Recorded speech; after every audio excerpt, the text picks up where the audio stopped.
he received from the New Orleans Pelicans. I'm going to talk more about that in a second. Yeah, basically, Vlade was in a rock and a hard place. Basically, he had a deal, supposedly, a couple of days earlier, didn't take it, tried to hold out for more, but then his knees got cut from under him. I'll tell you more about that in a second. Asked why he didn't wait until closer to Thursday's trade deadline to make a move. He said, most likely we would have got less because I had a better deal 2 days ago. A front office source familiar with the Kings' thinking said owner Vivek Randive's adoration of Buddy Hield, was a key driver in the deal. They love Buddy Hield. They comparing him and his upside to Steph Curry. Now, hey, listen, I mean, Buddy Hield is a rookie. I mean, there's a lot of basketball for him to play, and we don't know what the upside is. He looked fantastic as a college player at the University of Oklahoma. But to say that Buddy Hield has Steph Curry-like talent is a stretch, especially because it's the unknown, and you're listening to the Doug Stewart Show. I mean, we didn't think Steph Curry was going to be Steph Curry. You know, when he came into the NBA from Davidson, we didn't know that this guy was going to be this dynamic. So I don't know what they're looking at and why they think that Buddy Hield can be a Steph Curry-type player, but allegedly that's one of the reasons on why they went ahead and did this deal. Divac emphasized through the media session, and we're talking about Vlade Divac, the general manager of the Sacramento Kings, former Los Angeles Laker, the guy that we shifted off to Charlotte to get Kobe Bean Bryant. Yes, sir. I'm a Laker fan if you didn't know. Right. I'm a Laker fan if you didn't know. So this is the same flopping-ass Vlade Divac that we freaking packaged in a deal and sent over to Charlotte for the rights to Kobe Bean Bryant, one of the top 3-4 players in the last 40 years. So Vlade Divac throughout his whole career has been a part of a bunch of foolishness.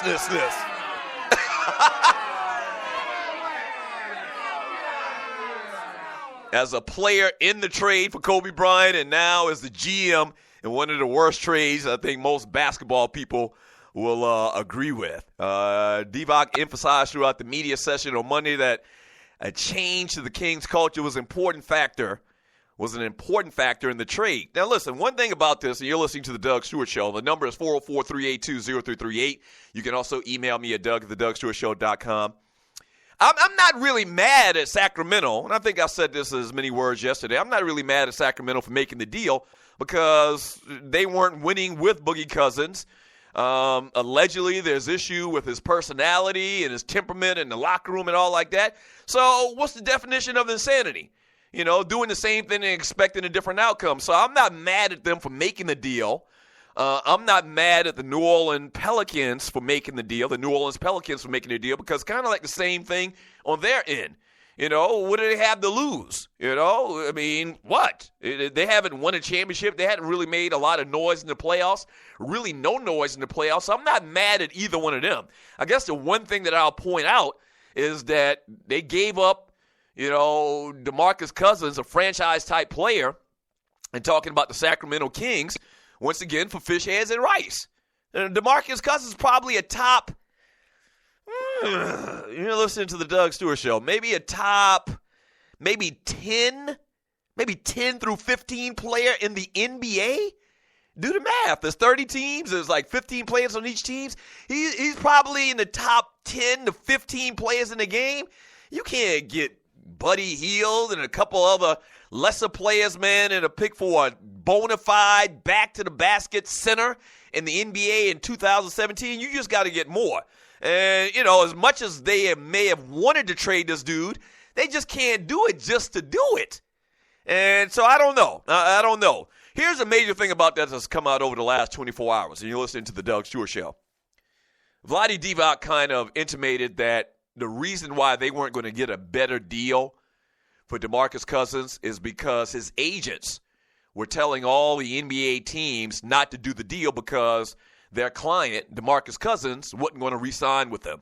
Like, they weren't going to do it. So you're basically renting a player. He's going to be disgruntled. It's a big salary you have to pay him, and there's no future of this guy signing with your team. The reason being is because if he stays in Sacramento, they can pay him more, because they've had his rights. They can pay him more, around $200+ million, a little bit over $200 million. They can pay him more than any other team. So what do agents do? Agents try to get their clients the most money possible. So they went around basically throwing salt on the Sacramento Kings.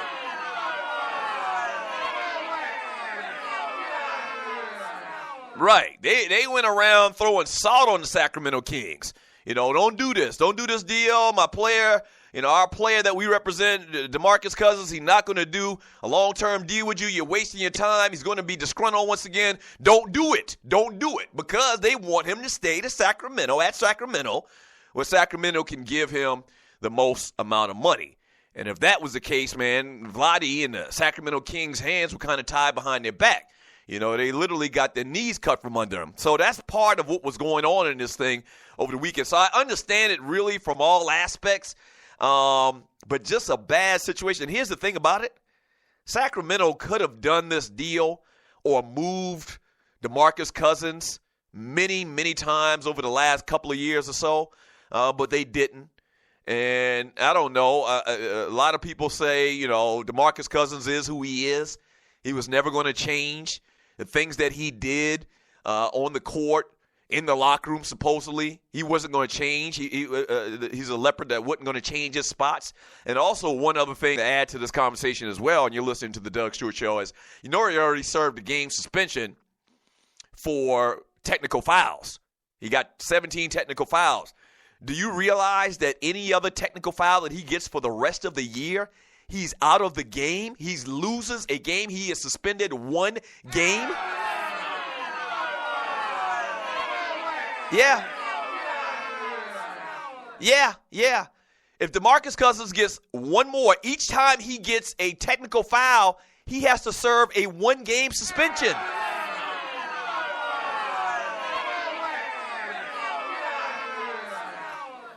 So think about it now. In the heat of battle, in a game where emotions are high, somebody fouls him hard or he doesn't get a foul call or whatever. It's common. It's kind of like a natural reflex to lose it. And he's shown a propensity in his NBA career to lose it. So, chances are if you're the Pelicans, you're like, man, we got this great player. We got this top 10, top 15 player. But there's a very high likelihood that he's going to serve another suspension. And whether that's in the last 25 games of this season, the regular season, or whether that's in the playoffs at a crucial time, if they do move up to that A spot or below, right now they're 2.5 games out of the A spot, there's a very good chance that he's going to miss some time. So not only do you have to have a thought process about the chemistry of the team and how they play together, who's going to acquiesce to the other, and talking about Anthony Davis and Demarcus Cousins, who are both great players. If I'm Anthony Davis, I kind of feel some type of way that you're bringing in this tremendous player. Like, is he going to take shots away from me? Is he going to take away a little bit of the shine? If you're Demarcus Cousins, you like, man, we sucked in Sacramento.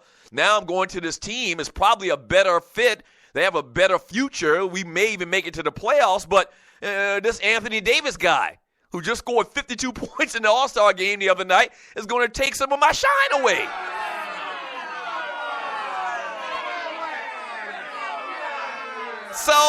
So you have all of that in the equation as well. What is their relationship going to be like? Is there going to be some animosity? Is there going to be some jealousy? Who's going to try to, take leadership of the team? You have that chemistry issue involved as well. You also have to remember that if this guy has one more technical foul, he misses a game, which could happen not just one but several times in the second half of the season and in the playoffs. So there's a lot of variables, man. This is kind of risky. But he is one of those type players that you take risks for. So very interesting, man. The fallout from this, they're still talking about it today all over TV and online and different news entities, man. Very interesting stuff, man. And it's just strange that for the majority of my life, man, certain teams have just been bad teams forever. The Golden State Warriors were a bad team forever. But they've obviously elevated themselves outside of that category. But the Sacramento Kings and doing it, and I'm laughing because I'm a Laker fan and I've seen this my whole life.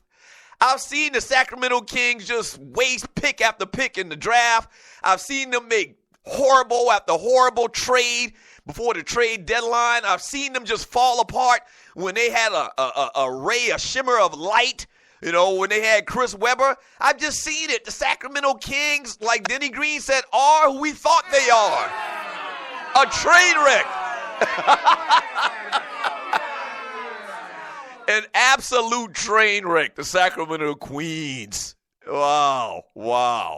So what are your thoughts, man?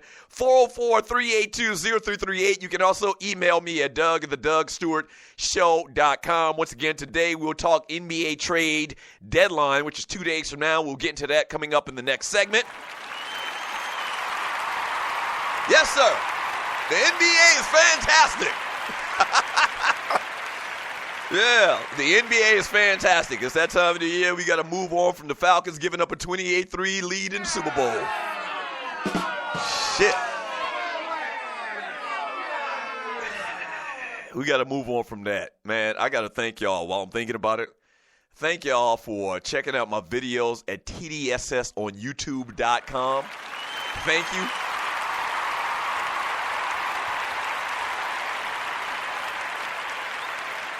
Thank you.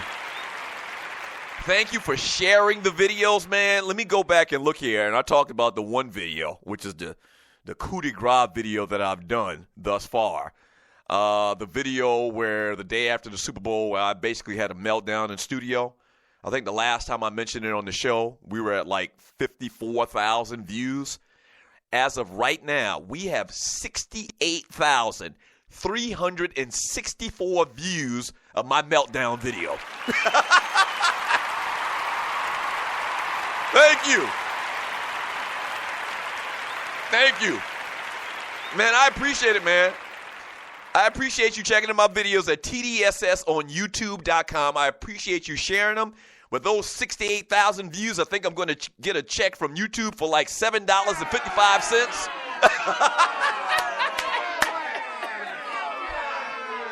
That's all right. I think I'm going to get a check for like $7.54, but it's all good. I mean, it's all promotion for this show. The YouTube videos are really just kind of like a side little thing, marketing type tool to promote this show. But thank you so much, man. Check them out. And it's not just the video of me having the meltdown, man. Pretty much we take like the choice cuts from every show or from each show each day and post them on YouTube, man. So go to TDSS on YouTube.com. There's a little subscribe button. Click on the subscribe button, man, and check out the videos each and every day. All right? Yeah. All right. Once again, NBA trade deadline in 2 days, February 23rd at, I think, 3 p.m. Eastern time. All right? When we get back from the break, some of the rumors out there, some of the bigger rumors out there and what may happen before trade deadline. And once again, they're just rumors, but this is what we do on Sports Talk Show. This is what we do in the barbershop. We talk about rumors, especially when there's nothing else going on. Yeah. Remember now, this is probably the deadest period in the sports calendar. Okay? So they're still on NBA All-Star break. They won't go back and start playing games, I think, not until Thursday. Maybe tomorrow, but not until Thursday, I believe. So there's no NBA. There's no football, no college, no pro. There's no baseball. They're in training camp right now. Pitchers and catchers just started to meet. All right? So there's no big three sports going on right now. So what we're doing right now is taking sugar, or we're taking shit and trying to turn it into sugar. I don't know. Yeah. So we'll make it do what it do, baby. And talk about what little sports there are out there, the stories. We'll talk about Morris Day and the Time. Coming back with one of my favorite tracks of all times. If you a greenhorn, if you still got milk around your mouth, and you've never heard this track before, man. Stay tuned. One of the greatest songs, tracks in the history of music 777-9311. Back from the break.